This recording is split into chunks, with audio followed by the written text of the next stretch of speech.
The other day, I came across a post on social media discussing user experience or UX of Bitcoin. The post was written by somebody who is clearly a hardcore dev with years, probably decades of development experience, and I totally understand his point of view. He mentioned that user experience of Bitcoin could be improved and we should not be judging about the quality of UX so far, given the fact that the technology of Bitcoin is only around for 15 years. He made some comparisons to the operating systems and also to the internet itself, claiming that it took a lot of time for the user experience to catch up. Some feedback was positive from perspective of, well, Bitcoin is a new technology, let's give it some time. However, this specific comment struck me. It's more of a mindset problem too. Nobody wants to be in full control of your funds except Bitcoiners. Yes, they should, and yes, it makes sense, but people want hotlines. They want to be able to make mistakes and let a company fix them. 99% of the population are horrified by the idea of full control of funds and keys. It's especially concerning that the person who made this comment, his title is the Bitcoin Educator. And the reason why that's a problem is decentralized world requires decentralization of responsibilities. That's what it really is. If we don't like certain decisions of centralized parties, of centralized authorities, of centralized institutions, and we would like to make these institutions decentralized, we need to assume certain level of responsibility on ourselves. So of course that requires all of us to run, in case of Bitcoin, Bitcoin nodes, in case of Ethereum, to become Ethereum stakers if possible, in case of Polkadot, become nominators, if we cannot be validators.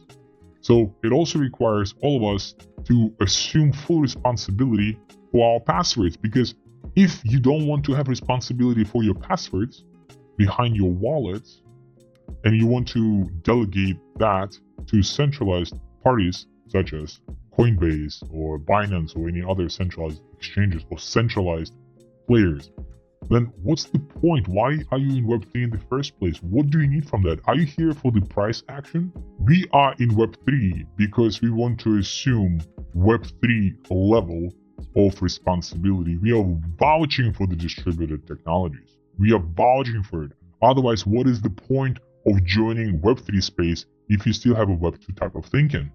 And yes, maybe 99% of people out there are more comfortable with Web2. It does not mean that we as Web3 have to switch our ways in order to accommodate for that Web2. That's the biggest myth.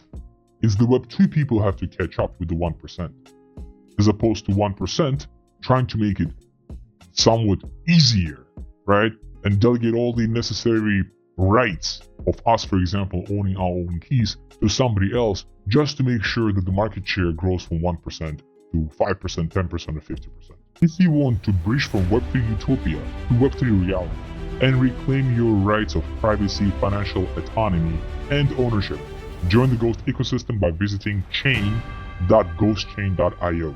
You can find all the necessary links in the video description below. It seems to me that the easiest answer is to join Bitcoin or Ethereum revolution or whatnot in order to participate in the price action. Well, if that's the case, just go buy Nvidia stock or Amazon. We are really trying to build a Web3 decentralized future with our technologies. We are really going after protocols that vouch for decentralized decision making.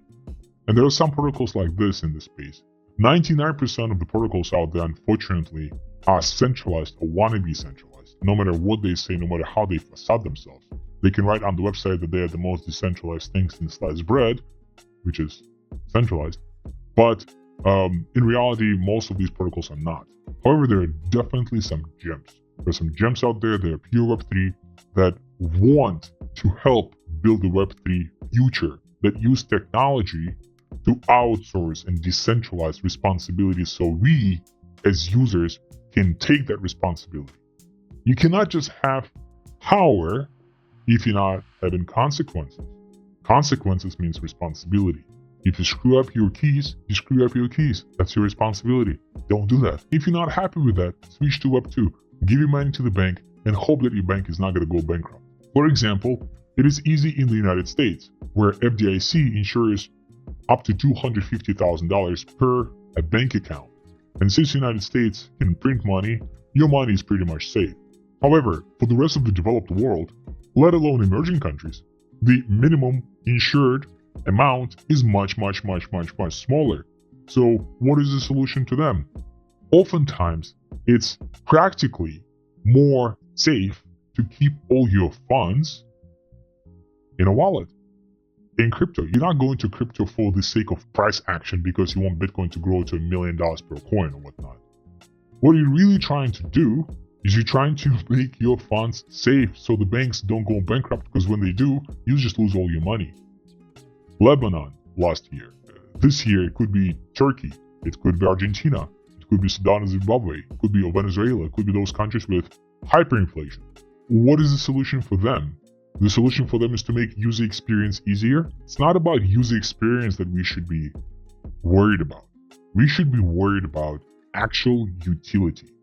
If you look at the data from DeFi Llama and the TVL, which is total value locked, you can see that despite this massive pump organized by hedge funds that have very little to do with actual activity, the TVL in 2024 is nowhere close, almost half of what it was at the peak of 2022. The argument is that it's going to be back up. However, the prices of ETH and the prices of Bitcoin are super close to the all-time highs, and still nothing is happening as far as the activity. So we should be worried about the activity more and the utility of Web3, the utility of blockchains, the utility of cryptocurrencies, tokens and coins, as opposed to user experience. The user experience definitely helps. Absolutely. Like, I will never say that it does not matter. User experience always matters. But it's not that.